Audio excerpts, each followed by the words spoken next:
Primary TET 2022-এ already যারা পাশ করে আছেন আর যারা প্রাইমারি টেট 2023-এ অলরেডি পরীক্ষা দিয়ে রয়েছেন, উভয়ের জন্যই কিন্তু আজকের এপিসোডটা খুবই গুরুত্বপূর্ণ হতে চলেছে। কেননা আজকের এপিসোডে মেনলি যে বিষয়গুলোর উপর ফোকাস করার চেষ্টা করবো সেগুলো কিন্তু সকলের মনেই কিন্তু কম বেশি ঘোরাফেরা করছে। তাই অবশ্যই আপনারা ভিডিওটি কমপ্লিটলি দেখার চেষ্টা করুন এবং সেই সঙ্গে আপনাদের কিছু গুরুত্বপূর্ণ মতামত, গুরুত্বপূর্ণ পরামর্শ দেওয়ার থাকলে নির্দ্বিধায় কমেন্ট বক্সে জানান। কেননা সেই সকল পরামর্শের উপর ভিত্তি করেই পরবর্তী নেক্সট এপিসোড আসবে এবং আমাদের এই আলোচনাও এগিয়ে যাবে। আজকের এপিসোডে আমরা মেনলি যে বিষয়গুলির উপর ফোকাস করার চেষ্টা করব সেগুলি হলো 2024-এ ভ্যাকেন্সি কতগুলো থাকবে, ক্যান্ডিডেট কতজন অংশগ্রহণ করবেন এবং কারা এই নিয়োগ প্রক্রিয়া থেকে বাদ যাবে। অর্থাৎ 2024-এ যে ইন্টারভিউ আসতে চলেছে সেই ইন্টারভিউ থেকে কারা বাদ যাবেন, কারা এই ইন্টারভিউ প্রক্রিয়া অংশগ্রহণ করতে পারবে না। এই মেন বিষয়গুলো আমরা আলোচনা করার চেষ্টা করব। নেক্সট আমরা আলোচনা করে নেব একাডেমিক কি উঠে যাবে। অনেকের মনে কিন্তু এই প্রশ্নটা আসছে এবং আপনারা অনেকেই কিন্তু কমেন্ট করেছেন, সেই প্রশ্নেরও আজকে উত্তর দেওয়ার চেষ্টা করব। নেক্সট আমরা জেনে নেব 2022-এ প্রশ্নমূল মামলার কি কোনো আপডেট রয়েছে, সেটাও আমরা জানার চেষ্টা করব। এবং সবশেষে যেটার উপর বেশি গুরুত্ব দেবে সেগুলো হলো কাট অফ অনুযায়ী সেফ জোন কত থাকবে এবং সেই সঙ্গে পিএইচ এবং প্যারা টিচারদের চাকরির সম্ভাবনা কতটা, এটাও কিন্তু আজকের এপিসোডে আমরা একটু আলোকপাত করার চেষ্টা করব। তাই অবশ্যই আপনারা ভিডিওটি ধৈর্য সহকারে স্কিপ না করে ভালোভাবে দেখুন। আশা করছি আপনারা এর দ্বারা অনেকটা উপকৃত হতে পারবেন। সেই সঙ্গে আপনাদের কিছু গুরুত্বপূর্ণ মতামত থাকলে সেটাও জানাবেন এবং ভালো লাগলে অবশ্যই একটি লাইক করবেন। যদি ইনফরমেটিভ মনে হয় তাহলে প্রয়োজনীয়দের সাথে শেয়ার করবেন এবং চ্যানেলে নতুন এসে থাকলে কিংবা পুরনো ক্যান্ডিডেট এখনো পর্যন্ত সাবস্ক্রাইব করেননি অবশ্যই সাবস্ক্রাইব করে অল নোটিফিকেশনটি অন করবেন, কেননা আপনাদের উৎসাহই আমাদের এগিয়ে চলার একমাত্র পাথেয়। চলুন আমরা আজকের ডিটেইলস আলোচনায় চলে যাই। প্রথমেই আমরা আলোচনা করে নেব 2024-এ ভ্যাকেন্সি, ক্যান্ডিডেট এবং কারা বাদ পড়তে চলেছে। এটা খুবই ইম্পর্টেন্ট একটা টপিকস। দেখুন, এক্ষেত্রে আমরা প্রথমে বলতে পারি 2022-23 ইন্টারভিউ কিন্তু একই সাথে হবে। এটা প্রথম কথা আগে বলে দেবো। অনেকে কিন্তু প্রশ্ন করছেন যে 22-23-এর ইন্টারভিউ কি আলাদাভাবে হবে বা একই সাথে হবে, সেটা কিন্তু পরিষ্কারভাবে বলা যায় যে কেউ বলছেন যে আলাদাভাবে হবে, সেটা কিন্তু নয়। 22-23-এর ইন্টারভিউ কিন্তু একই সঙ্গে হবে। গতবারে যেমন 14-17-এর ইন্টারভিউ একই সঙ্গে হচ্ছে, তার প্যানেল এখনো প্রকাশিত হয়নি।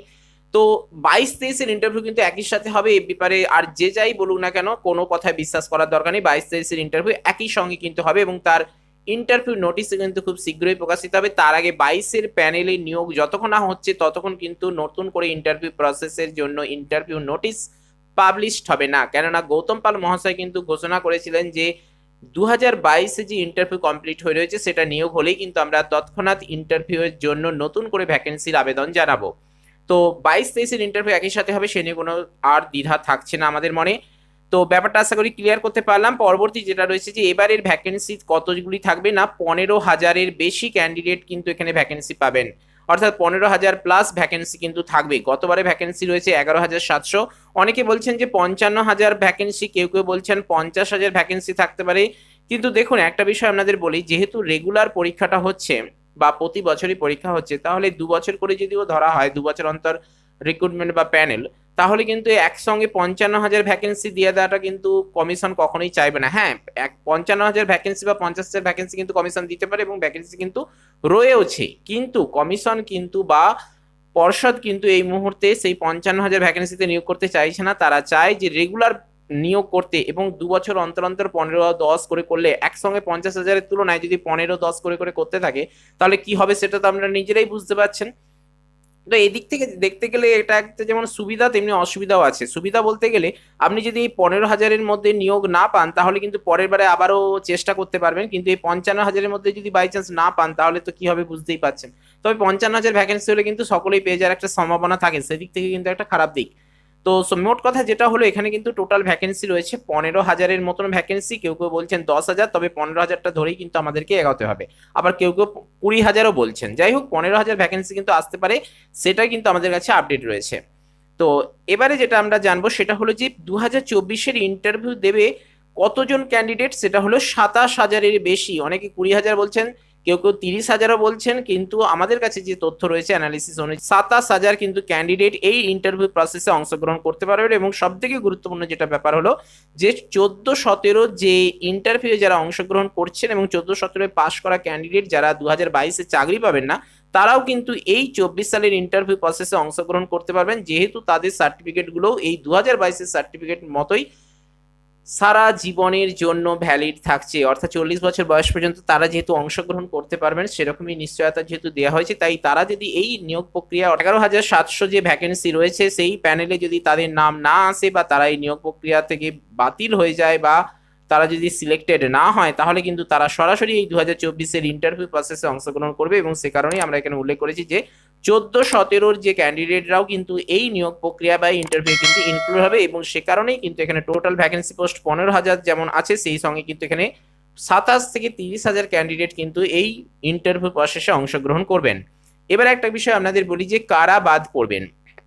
দেখুন, বাদ বলতে গেলে যারা পাশ করেছেন তাদের মধ্যে থেকে বলা হচ্ছে, তো আপনার ডিএলওডও আছে, আপনি পাশও করেছেন 2022-এ কিংবা 23-এ নয় 22টাই ধরুন, যেহেতু 22টা এখন গুরুত্বপূর্ণ, 23-এর তো এখন রেজাল্ট বেরোয়নি। তো 2022-এ আপনি পাস করেছেন এবং আপনার ডিএলএডটা বাদ পড়বেন কেন? ওই কারণেই যে আপনার ডিএলএড যদি আপনার থাকে 21-23-এর ডিএলএড হয়, 21-23-এর এই কারণেই বলছি যে এই যে 21-23-এ যারা ডিএলএড কমপ্লিট করছেন, এখানে আপনি 23-এ কমপ্লিট করছেন, তাহলে আপনি লক্ষ্য করুন না, আপনি মার্কশিট পাশাপাশি আপনি কি সার্টিফিকেটটা পাবেন আদৌ? কেননা এখানে যখন ইন্টারভিউর জন্য আবেদন করতে হবে, কেননা ইন্টারভিউর জন্য তো আবার নতুন করে নোটিশ পাবলিশ করা হবে 24 সালেই, এবং সেই সঙ্গে সেখানে ফর্ম ফিল আপ করতে হবে। ইন্টারভিউ যারা যারা অংশগ্রহণ করতে চাও তারা এখানে ফর্ম ফিল আপ করো। তো সেখানে যখন ফর্ম ফিল আপ করতে হবে, আপনার যেমন ফাইনাল মার্কশিটটা লাগবে আপনার ডিএলএড এর, ঠিক একই সঙ্গে কিন্তু ডিএলএড এর সার্টিফিকেটটাও লাগবে। আপনারা কি এখানে সার্টিফিকেট শো করতে পারবেন? কিন্তু আপনারা এখানে রেজিস্ট্রেশন করেছেন এই 2021-23-এর মানে ডিএলএড এ, এবং এটা দেখে কিন্তু পরীক্ষা দিতে পেরেছেন, যথারীতি পাসও করেছেন সসম্মানে। তাহলেও আপনারা কিন্তু যেহেতু সার্টিফিকেটটা দেখাতে পাচ্ছেন না, অর্থাৎ আপনার যেহেতু কোর্সটা কমপ্লিট থাকছে না, তাহলে কিন্তু আপনি এখানে এই নিয়োগ প্রক্রিয়া বা ইন্টারভিউ অংশগ্রহণ করতে পারবেন না। পরীক্ষায় বসতে পারলেও ইন্টারভিউ কিন্তু অংশগ্রহণ করতে পারবেন না। আপনাকে কিন্তু অপেক্ষা করতে হবে এর পরের প্যানেলের জন্য বা পরের ইন্টারভিউয়ের জন্য। বিষয়টা আশা করি ক্লিয়ার করতে পারছি, এবং সেই কারণেই কিন্তু বলেছি যে কারা বাদ পড়বেন, যারা 2021-23-এর ডিএলএড ক্যান্ডিডেট রয়েছেন। এই ব্যাপারটা একটু খেয়াল করুন। আরেকটা কথা বলি যে এর আগের যারা রয়েছেন, যে 19-21-এর যে ডিএলএড ক্যান্ডিডেটরা রয়েছেন, তারা কি তাহলে অংশগ্রহণ করতে পারেন? কেননা তাদেরও কিন্তু সার্টিফিকেট এখনো প্রাপ্ত ঘটেনি বা প্রাপ্তি ঘটেনি, তারা কিন্তু এখনো সার্টিফিকেট পায়নি। কেন? একটা সম্ভাবনা দেখুন, যে ডিএলএড কোর্সটা 2 বছরের হলেও, যেমন বিএড কি হয় 2 বছরের মধ্যেই কমপ্লিট করা হয়, কিন্তু ডিএলএড এর কোর্সটা 2 বছরের কোর্স হলেও সেটা কিন্তু কমপ্লিট হতে 3 বছর লেগে যায়। বিষয়টা লক্ষ্য করুন। তাহলে সেক্ষেত্রে কিন্তু আপনার যখন 3 বছর লেগেই গেল, আপনি হয়তো খুব বেশি হলে ফাইনাল মার্কশিটটা দেখাতে পারবেন, কিন্তু সার্টিফিকেটটা দেখাতে পারবেন না, আর এই কারণেই কিন্তু আপনি বাদ পড়ে যাবেন। এবারে আসি 19-21-এর যে ক্যান্ডিডেট যারা রয়েছেন তাদের ক্ষেত্রে। দেখুন, তাদেরও এখনো পর্যন্ত সার্টিফিকেট পাননি, কিন্তু তাদের সার্টিফিকেট কিন্তু খুব শীঘ্রই এসে যাবে, এবং তারা কিন্তু সার্টিফিকেট পাওয়া মাত্রই তারা ইন্টারভিউ 2024-এর যে নোটিফিকেশন পাবলিশ হবে ইন্টারভিউর জন্য, সেখানে কিন্তু তারা সরাসরি অংশগ্রহণ করতে পারবেন অতি সহজেই। তাদের ক্ষেত্রে সমস্যা হবে না। সমস্যা হবে এই 2021-23-এর যারা ক্যান্ডিডেট রয়েছে, তারা কিন্তু এই নিয়োগ প্রক্রিয়া থেকে বাতিল হয়ে যাবেন কেবলমাত্র সার্টিফিকেট দেখাতে না পারার জন্য। কেন পারবেন না আরো তো ডিটেলসে বললাম। তো এই হলো মূল ব্যাপার। এবারে আমরা পরবর্তী নেক্সট টপিকসটা নিয়ে আলোচনা করব, যেখানে বলা হচ্ছে যে একাডেমিক কি উঠে যাবে। দেখুন, এই ব্যাপারটা কিন্তু অনেকেই মেনে নিতে পারছেন না, এবং অনেকেই কিন্তু এ ব্যাপারে প্রশ্ন করেছেন। সে কারণেই বলছি, প্রথম কথা, একাডেমিক কিন্তু উঠবে না। এ কারণে অনেকে হয়তো বলছেন যে এসএলএসটির ক্ষেত্রে বা রিসেন্ট যে মাদ্রাসার ফর্ম ফিল আপ হয়েছে, তো সেখানে তো একাডেমিক নেই, তাহলে আমাদের ওয়েস্ট বেঙ্গলে প্রাইমারির ক্ষেত্রেও হয়তো একাডেমিক উঠে যাবে কেবলমাত্র, এবং তাদের বক্তব্য যে টেট এবং ইন্টারভিউ এই দুটোকে যোগ করে ফাইনাল প্যানেল তৈরি হবে, এটাই ওনারা বলতে চাইছেন। তো সেক্ষেত্রে অনেকেই প্রশ্ন করেছেন যে সত্যি কি এটা মানে হতে চলেছে, একাডেমিক কি সত্যি উঠে যেতে চলেছে? এক্ষেত্রে আমরা প্রথমেই বলবো যে একাডেমিক কিন্তু উঠছে না। এই ব্যাপারে আপনারা কিন্তু নিশ্চিন্ত থাকুন। আপনাদের একাডেমিক কোর্স যা আছে এবং সেই প্রাপ্ত নাম্বার কিন্তু এখানে মান্যতা দেওয়া হচ্ছে, এবং সেহেতু কিন্তু এখানে একাডেমিক উঠছেও না। এবং এ ব্যাপারে মৈত্রী কমিটিও কিন্তু কোনো রকম রিপোর্ট তলব করেনি বা রিপোর্ট দেয়নি, বা এ ব্যাপারে কোনো রকম মন্তব্যই করেনি। তাহলে কোথা থেকে এই ব্যাপারটা আসছে আমিও বুঝতে পারছি না। তবে অনেকেই কমেন্ট করেছেন, তাদের উত্তর দেওয়ার জন্য আমি এখানে আপডেটটা নিয়ে এসেছি যে একাডেমিক কি উঠে যাবে? উঠে যাবে না, একাডেমিক থাকবে। এবং সেই সঙ্গে একাডেমিকটা আপনাদের দেখিয়ে দিতে চাইবো। এখানে আমরা একটা চার্ট নিয়ে এসেছি, এই যে একাডেমিকের দেখুন, এখানে একাডেমিক দেওয়া আছে। টেট থেকে আপনারা পাচ্ছেন যে 5, অর্থাৎ টেটে প্রাপ্ত নাম্বারের উপর টোটাল নাম্বার থাকছে 5, মাধ্যমিকের উপর প্রাপ্ত নাম্বারের উপর রয়েছে 5, এইচএস এর উপর রয়েছে 10, আর ট্রেনিং এর উপর রয়েছে 15। লক্ষ্য করুন, ট্রেনিং এর উপর কিন্তু সব থেকে বেশি নাম্বার রয়েছে। আর অ্যাপটিটিউড টেস্ট এবং ইন্টারভিউ মিলিয়ে থাকছে 5 করে, টোটাল 10। আর এক্সট্রা কারিকুলার অ্যাক্টিভিটিস এর উপর থাকছে 5। তবে এই এক্সট্রা কারিকুলার অ্যাক্টিভিটিসটা আপনারা বাদ দেবেন, কেননা 99% ক্যান্ডিডেটেরই কিন্তু এক্সট্রা কারিকুলার অ্যাক্টিভিটিসটা থাকে না, এবং যদিও থাকে সেগুলো কিন্তু ভ্যালিডেশন থাকে না বা বৈধ থাকে না। সেখানে মানে আমাদের West Bengal board of primary education থেকে যে সকল শর্তাবলী দেওয়া হয় এই এক্সট্রা কারিকুলাম অ্যাক্টিভিটিসের ক্ষেত্রে, সেগুলো কিন্তু মান্যতা দেওয়া থাকে না বা মান্যতা কিন্তু সকলে পূরণ করতে পারে না, যার জন্য এখানে ভ্যালিডেশনটা হয় না বা এক্সট্রা কারিকুলাম অ্যাক্টিভিটিস কিন্তু অনেকেই মেনটেন করতে পারে না। স্বাভাবিকভাবেই এখানে এই যে বাকি থাকছে 45, এই যে 5, 5, 10, 15 এবং 10, এই যে 45, এই 45-এর মধ্যে আপনার কাট অফটা কত থাকছে সেটা আপনারা লক্ষ্য করুন। আর এখানে টোটাল তো থাকছে দেখুন 50, তাহলে আপনি 50-এর মধ্যে কত পাচ্ছেন সেটা দেখতে পারেন। আর যদি এই এক্সট্রা কারিকুলাম অ্যাক্টিভিটিস, যেটা তো বললাম যে অনেকেরই থাকে না, স্বাভাবিকভাবে আপনারা কিন্তু চাইলে 45-এর মধ্যে দেখুন আপনার কত উঠছে তাহলেই চলবে, এবং কত নাম্বার উঠলে আপনার সেফ স্কোরের মধ্যে থাকবেন সেটাও আপনাদের একটু পরে বলে দেবো। তবে একটা বিষয় আপনাদের বলি যে অনেকে আবার বলছেন যে একাডেমিক মার্কস নাকি চেঞ্জ হবে, অর্থাৎ এই মানে সিস্টেমটা চেঞ্জ আসবে, কিভাবে হবে? মানে অনেকে বলছেন যে একাডেমিক কোয়ালিফিকেশন থাকবে না, আবার কেউ কেউ বলছেন যে একাডেমিক কোয়ালিফিকেশন থাকবে ঠিকই, কিন্তু সেটা প্রসেসটা চেঞ্জ হবে। দেখুন, চেঞ্জ হলে এরকম কিছু মানে যে 50টা চেঞ্জ হয়ে যাবে সেটা কিন্তু নয়, 50-50ই থাকবে, টোটাল 50ই থাকবে। হয়তো এখানে ধরুন মাধ্যমিকে 5 আছে, উচ্চ মাধ্যমিকে আছে 10, এইটা হয়তো চেঞ্জ হয়ে যেতে পারে মাধ্যমিকে 10 আর উচ্চ মাধ্যমিকের 5। এক্ষেত্রে হয়তো আপনার 1-2 নাম্বার এদিক ওদিক হবে। হ্যাঁ, চেঞ্জ হলে যে চেঞ্জ মানে আপনার চেঞ্জ হবে না, আপনার নাম্বারও চেঞ্জ হবে। আপনি মাধ্যমিকে বেশি নাম্বার পেয়েছেন, উচ্চ মাধ্যমিকে কম পেয়েছেন, কিংবা উচ্চ মাধ্যমিকে বেশি পেয়েছেন, মাধ্যমিকে কম পেয়েছেন। বিষয়টা ক্লিয়ার করতে পারছি আশা করি। এই রকম চেঞ্জ আসতে পারে, এছাড়া আর বিশেষ কিছু আসবে না। কিংবা ট্রেনিংয়ে হয়তো নাম্বারটা কমিয়ে সেটা মাধ্যমিকে যোগ করতে হতে পারে, সেই রকম কিছু একটা ব্যাপার আসবে। কিন্তু টোটাল যে রয়েছে 50, এক্ষেত্রে কোনো রকম কিন্তু কোনো রকম এর বিচ্যুতি ঘটবে না, এর কোনো পরিবর্তন ঘটবে না। একাডেমিক যেমন একইভাবে থাকবে, সেরকম একাডেমিক স্কোরের ভেতরে যে কি পরিবর্তন হবে সেটা হয়তো হতেও পারে, সেটা এই মুহূর্তে বলা সম্ভব নয়। তবে হলে ওই রকমই একটা কিছু হতে পারে, এর বেশি কিন্তু হবে না। আচ্ছা, বেশ, এবারে আসি 2022 প্রশ্নভুল মামলার আপডেট কি রয়েছে। দেখুন, এটাও অনেকে প্রশ্ন করছেন যে 2022-এ প্রশ্ন যে ভুল হয়েছিল এবং তার বিরুদ্ধে বা এগেনস্টে যে মানে মামলা করা হয়েছিল, সে মামলা, কেননা কমিশন তো এই ব্যাপারে সেরকম কিছু উদ্যোগ নেয়নি, কমিশনে সেগুলো মেনেও নেয়নি। কমিশনের পরিষ্কার কথা যে কোর্ট যেটা জানাবে বা আদালত যেটা জানাবে সেটাই, এবং আমাদের সিদ্ধান্ত চূড়ান্ত, আমরা এই ব্যাপারে তোমাদের কোনো কথা শুনবো না, কোর্ট যদি বলে তবেই আমরা গ্রহণ করবো, এর বাইরে কিন্তু কোনো কথা বলছে না। তো সেক্ষেত্রে 2022-এর প্রশ্নভুল মামলার কি কোনো আপডেট আছে? দেখুন, এক কথায় বলে দিতে গেলে আপডেট কিন্তু নেই। তবে একটা কথা বলবো যে আপডেট যেহেতু নেই তার মানে যে এই নয় যে ইন্টারভিউ এসে গেলেও যে এটাকে প্রাধান্য দেওয়া হবে না, তা কিন্তু নয়। এই মামলার সমাধান করে তবেই কিন্তু নিয়োগ করাবে। হয়তো ইন্টারভিউ হয়ে যাবে, কিন্তু ফাইনাল প্যানেল তৈরি হবে কিন্তু এই প্রশ্নভুল মামলা মিটে গেলে। আশা করা যাচ্ছে যে তার মধ্যে মামলা মিটে যাবে, দেখা যাক কি হয়। তো মেন কথা যেটা হলো 2022-এর প্রশ্নভুল মামলার আপডেট এখনো পর্যন্ত কিছু প্রকাশিত হয়নি। আপনারা ভিডিওটি লাইক করার পাশাপাশি চ্যানেলটিকে সাবস্ক্রাইব করে সঙ্গে থাকুন। আপনাদের এই কমেন্টের উপর যদি কোনো রকম আপডেট আসে সেগুলো কিন্তু আমরা জানিয়ে দেবো। নেক্সট আসি, কাট অফ অনুযায়ী সেফ জোন কত থাকবে, অর্থাৎ কাট অফ অনুযায়ী আপনার নাম্বার কত হলে আপনি সেফ জোনের মধ্যে থাকবেন। একটু আগেই বলছিলাম যে সেটা বলবো, সেটা বলার চেষ্টা করছি। দেখুন, আপনাদের জন্য একটা চার্ট তৈরি করে এনেছি আমি, সেটা দেখাচ্ছি। দেখুন, কাট অফ অনুযায়ী সেফ জোন, এখানে ক্যাটাগরি এবং সেফ জোন একটা তৈরি করার চেষ্টা করেছি। এটা কিন্তু টেন্টেটিভ, আমাদের ধারণা অনুযায়ী আপনাদের কিন্তু বিরূপ প্রতিক্রিয়াও থাকতে পারে বা আপনাদের কিছু স্বাধীন চিন্তা ভাবনাও থাকতে পারে, এবং যেটা আপনাদের মনে হবে যে এর সঙ্গে একমত হতে পারছি না, তাহলে কিন্তু অবশ্যই কমেন্ট করে জানাতে পারেন। আপনাদের কিছু অভিজ্ঞতা, আপনাদের কিছু পরামর্শ থাকলে নির্দ্বিধায় কমেন্ট বক্সে জানান। জাস্ট আমরা আমাদের ধারণা অনুযায়ী, ক্যালকুলেশন অনুযায়ী বা অ্যানালিসিস অনুযায়ী আমরা এটা তৈরি করেছি। দেখুন, এর মধ্যে যদি হয়ে যায় তাহলে খুবই ভালো, কেননা আমাদের ধারণা বলছে, আমাদের অভিজ্ঞতা বলছে যে এর মধ্যে যদি আপনি থাকেন তাহলে কিন্তু আপনার চাকরি পাকা, কেননা কাট অফ নামলে কিন্তু এর মধ্যেই নামবে, এর মধ্যেই কিন্তু থাকবে। দেখুন, জেনারেলের মধ্যে থাকছে 30 থেকে 33-এর মধ্যে যদি আপনার নাম্বারটা থাকে, অর্থাৎ 50-এর মধ্যে আপনি যদি 30 থেকে 33 পান তাহলে কিন্তু আপনি সেফ জোনের মধ্যে থাকছেন, অর্থাৎ এখানেই কিন্তু কাট অফটা আটকে থাকবে।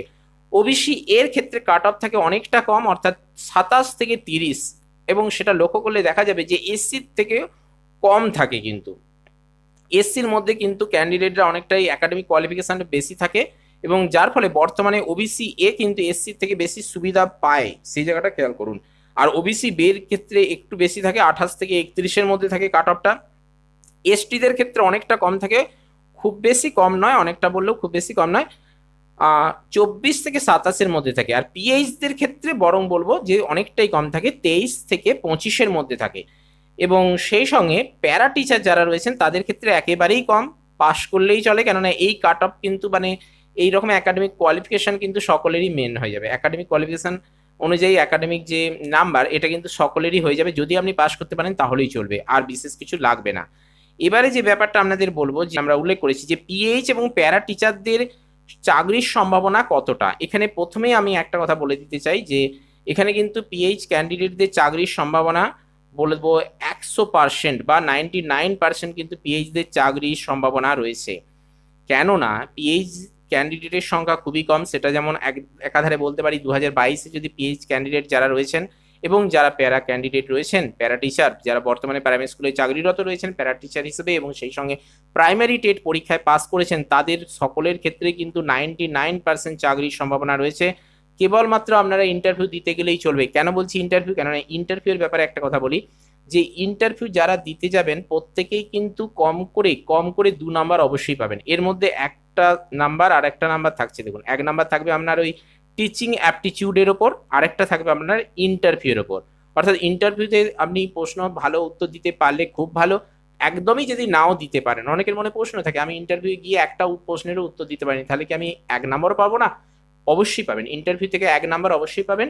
আর টিচিং অ্যাপটিটিউডের ওপর যেহেতু আপনি উঠে দাঁড়াচ্ছেন, উঠে কিছু না কিছু তো আপনি বলতে পারবেন নিশ্চয়ই, যেহেতু আপনি প্রাইমারি টেট পরীক্ষা পাশ করে গেছেন, মানে আপনাকে একটা ভালো অভিজ্ঞ শিক্ষার্থী হিসেবে ধরা হচ্ছে এবং অ্যাজ এ টিচার হিসেবে আপনার কিন্তু অনেকটা মানে স্যাটিসফাইড নিশ্চয়ই আপনি অবশ্যই হবেন। তো সেক্ষেত্রে আপনি 1 নাম্বার অবশ্যই পাবেন, আর ইন্টারভিউ থেকে 1 নাম্বার অবশ্যই পাবেন, অর্থাৎ প্রত্যেকে কিন্তু 2 নাম্বার করে অবশ্যই পাবেন। আর এক্ষেত্রে যেটা বলতে চাইছি যে পিএইচ ক্যান্ডিডেটদের ক্ষেত্রে এই 2 নাম্বার, আর প্যারা টিচারদের ক্ষেত্রে 2 নাম্বার কিন্তু অবশ্যই থাকছে, এবং আপনারা ইন্টারভিউ দিতে গেলেই কিন্তু চাকরি পাবেন। কেমন হিসাব কিন্তু সেটাই বলছে। তবে হ্যাঁ, আপনারা ইন্টারভিউ অবশ্যই ভালো করে দেবেন, এবং আমি আশা করব, এবং আপনাদের অভিজ্ঞতাও যথেষ্ট রয়েছে, আপনাদেরকে ছোট করছি না, আপনারা কিন্তু সকলেই চাইলে 5-এর বেশি নাম্বারটা তোলার চেষ্টা করুন। অর্থাৎ আমি বলতে চাইছি যে পিএইচ যারা রয়েছেন অর্থাৎ ফিজিক্যাল হ্যান্ডিক্যাপ এবং প্যারা টিচার যারা রয়েছেন তাদের ক্ষেত্রে বলছি 5 নাম্বার অবশ্যই তোলার চেষ্টা করুন ইন্টারভিউ থেকে, তাহলেই কিন্তু চলবে। এর বেশি নাম্বার তোলার খুব বেশি দরকার নেই, যদি তুলতে পারেন খুবই ভালো। আর যারা অন্যান্য ক্যাটাগরি রয়েছেন, অর্থাৎ এখানে যেটা দেখাচ্ছিলাম যে SC ST OBC A OBC B, এই যে ক্যান্ডিডেটগুলো রয়েছেন এদের ক্ষেত্রে বলবো আপনারা কতটা তুলতে পারবেন সেটা আপনাদের দক্ষতার উপর ডিপেন্ড করছে, কিন্তু আমি বলবো যে আপনারা যদি কম করে যদি 7 নাম্বার তুলতে পারেন, অর্থাৎ 7+ ধরলাম, 7 নাম্বার তুলতে পারেন তাহলে কিন্তু খুবই খুবই ভালো। আর যদি 8+ তুলতে পারেন তাহলে তো অতুলনীয় ব্যাপার, 8+ যদি তুলতে পারেন, কিন্তু আমি অতটা বলবো না। সব মিলিয়ে দেখতে গেলে 7+ যদি নাম্বার পান তাহলে খুবই ভালো। আর এখানে অ্যাকচুয়ালি কি বলুন তো, ইন্টারভিউ না যত ভালো ইন্টারভিউ দিন না কেন, আপনাকে কিন্তু সব প্রশ্নের উত্তর দিতে পারলেন, এবং সেই সঙ্গে আপনার টিচিং অ্যাপটিটিউড দেখেও শিক্ষক মহাশয়রা বা সেখানে যে ইন্টারভিউ যারা নিচ্ছেন তারা বললেন যে আপনার মানে পারফরমেন্স খুব ভালো হয়েছে, এক কথায় সকলেই আপনার প্রশংসা করলো। তা সত্ত্বেও কিন্তু আপনি কত পর্যন্ত 9-এর বেশি কিন্তু পাবেন না, 10-এর মধ্যে 9-এর বেশি কিন্তু আপনি পাবেন না। যদি আপনাকে 10-এর মধ্যে 10 দিয়ে দেয়, সেটা জানবেন আপনি কিন্তু মানে বুঝতে পারবেন যে কাউকে 10-এর মধ্যে 10 দিয়েছে, তাহলে কিন্তু জানবেন সে অলরেডি টাকা দিয়ে রেখেছে। পরিষ্কার কথা, সে কিন্তু টাকা দিয়ে রেখেছে, যেটা গতবারে কিন্তু 10-এ 10 দিয়েছিল, এক সময় দিয়েছিল, গতবারে নয় এক সময় দিয়েছিল, এবং তারা কিন্তু 10-এ 10 দেওয়ার জন্য আজকে মনে হয় 10 বছর তাদেরকে হাজতবাস করতে হবে। যাই হোক, তো 10-এ 10 কিন্তু কখনোই দেবে না, 10-এর মধ্যে খুব বেশি হলে 9 দেবে, আর খুব কম হলে কিন্তু 2 দেবে। বিষয়টা ক্লিয়ার করতে পারছি? তাই আপনারা কিন্তু একটা কথা আপনাদের এই জন্যই বলছি, এতক্ষণ এই কারণেই কথাটা বলছি, যে এই যে আমরা কাট অফটা তৈরি করার চেষ্টা করেছি, এর মধ্যে যদি আপনার সেভ স্কোর না থাকে তাহলে কিন্তু আপনি পিছিয়ে পড়বেন না, হতাশ হবেন না। অনেকে বলবেন যে আমার তো এর মধ্যে আসছে না, এর ধারে কাছে যাচ্ছে, তো সেক্ষেত্রে বলবো এখনো আপনাদের হাতে কিন্তু সময় রয়েছে, আপনারা চাইলে কিন্তু ইন্টারভিউটা ভালোভাবে দিন। আর ইন্টারভিউ আপনারা সকলেই চেষ্টা করুন 7-এর উপর নাম্বার তুলতে। আর যারা পিএইচ ক্যান্ডিডেট রয়েছেন, যারা প্যারা টিচার হিসেবে রয়েছেন, তারা কিন্তু চান 5-এর উপর নাম্বার তুলতে, তাহলেই চলবে, আর বেশি কিছু চিন্তা ভাবনা করার দরকার নেই। কেননা আপনার হাতে এখনো যেহেতু 10 নাম্বারের খেলা রয়েছে, তাই ওর যে নাম্বারটা পাবেন সেটা কিন্তু সলিড যোগ হবে। দেখুন মাধ্যমিকে আপনার প্রাপ্ত নাম্বারের উপর মাত্র 5 থাকছে, সেই 5-এর মধ্যে আপনার আবার থাকছে নাম্বার 5-এ 5 তো আপনি পাবেন না। আবার দেখুন উচ্চ মাধ্যমিকে কতগুলো সাবজেক্ট তার মধ্যে থেকে পাচ্ছেন, আর ইন্টারভিউ এখানে দেখুন ইন্টারভিউ টোটাল দিয়ে দিচ্ছে আপনার 5-5-এর মধ্যে, কিন্তু আবার দেখুন ট্রেনিং আপনার 15 রেখেছে, যেখানে টেট পরীক্ষায় পাসের উপর রেখেছে 5। বিষয়টা লক্ষ্য করুন, এইভাবে কিন্তু ক্যালকুলেশন করা রয়েছে। যেহেতু সবকিছু ভুলে আমি বলবো সবকিছু ভুলে এই মুহূর্তে যদি আপনার স্কোর ভালো হয় তাহলে খুবই ভালো, যদি না হয় তাহলে চিন্তা করার কোনো দরকার নেই। আপনারা সামনে ইন্টারভিউ রয়েছে, ইন্টারভিউর জন্য প্রস্তুতি নিন। ইন্টারভিউর জন্য এখনো পর্যন্ত কোনো রকম আপডেট সেরকম নেই, তবে চিন্তা করার কিছু নেই। আপডেট এসে গেলে তো সেই মুহূর্তে 1 মাসের মধ্যে পড়া খুবই অসুবিধাজনক হবে, সেটা শারীরিক মানসিক সব দিক থেকেই। তো এখন থেকে একটু একটু করে প্রিপারেশন নিতে থাকুন, আশা করছি আপনারা এর দ্বারা অনেকটা উপকৃত হবেন। আপনারা এর দ্বারা কিন্তু সাফল্য পাবেন। আপনাদের সাফল্য, আপনাদের অগ্রগতি কামনা করে আজকের এপিসোড আমরা এখানেই শেষ করব। ভিডিওটি যদি ভালো লাগে তাহলে অবশ্যই লাইক করবেন, যদি ইনফরমেটিভ মনে হয় তাহলে প্রয়োজনীয়দের সাথে শেয়ার করবেন। চ্যানেলে নতুন এসে থাকলে কিংবা পুরনো ক্যান্ডিডেট হয়ে আছেন কিন্তু এখনো পর্যন্ত সাবস্ক্রাইব করেননি, আপনাদেরকে অসংখ্য অসংখ্য ধন্যবাদ এ কারণেই যে আপনারা ভিডিওটি রেগুলার ফলো করে দেখছেন এর জন্য। তবে সেই সঙ্গে আরেকটা অনুরোধ করবো, অবশ্যই লাইক শেয়ারের পাশাপাশি সাবস্ক্রাইব করুন, কেননা আপনাদের সাবস্ক্রাইব করলে তবেই কিন্তু আমরা অনেকটা মোটিভেটেড হতে পারি। তো চলুন আজ আপাতত এই পর্যন্তই। নো মোর টুডে, দেখা হচ্ছে পরের এপিসোডে। জয় হিন্দ, বন্দে মাতরম।